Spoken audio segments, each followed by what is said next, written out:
As we talk about the journey, especially these particular patients who unfortunately will develop metastatic castration-resistant prostate cancer, the problem, as we all know, is that all the trials for all these agents, which again are different mechanistically, however, these were all single agent trials, but they did show a survival benefit. So again, one of the biggest things that all of our colleagues and our peers asking is, what about combination therapy? What about sequencing? What about layering?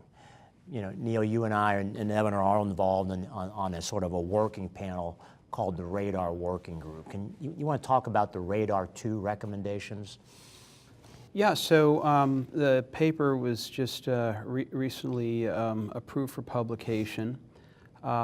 It followed the RADAR 1, which was previously published in urology. And in RADAR 2 is an attempt to get a consensus of key opinion leaders in medical oncology, urology, radiation oncology, pathology, to get together and say, okay, we had this embarrassment of riches, as it's been described, of 5, 6 new therapies that received registrational approval, all done typically with their comparator being a control, usually, or maybe a steroid. But what do we do now? What do we do now that we have these half a dozen agents, and we have a patient who has various nuanced parameters, bone, soft tissue, visceral, other comorbidities, et cetera.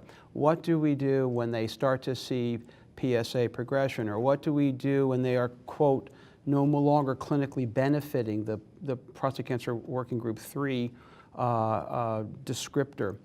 And so RADAR 2 was an attempt to say, rather than waiting for the evidence-based data that oftentimes, the level 1 data that takes years, what do you do when you're sitting knee to knee in the clinic, when we leave programs like this, and if anybody's watching and they have that patient in their clinic, what do you tell them now?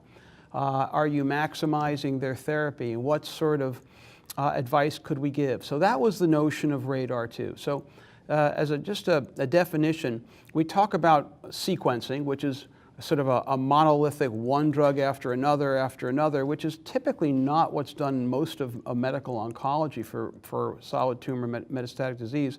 But yet we do that in prostate because we haven't had the information. So we sequence, and then folks ask, well, do I combine? Is it safe? And then the notion of layering. And layering is, I've been on something, I'm not going to start another drug concomitantly exactly the same time, but I'm going to add it on afterwards. That's the layering, getting to a second or third therapy without removing the first potentially or the second therapy.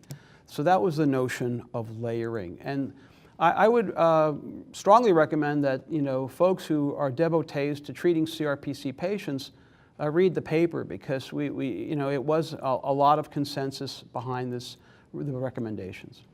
I think again, because we're not going to really go into all the new therapies, but already been there.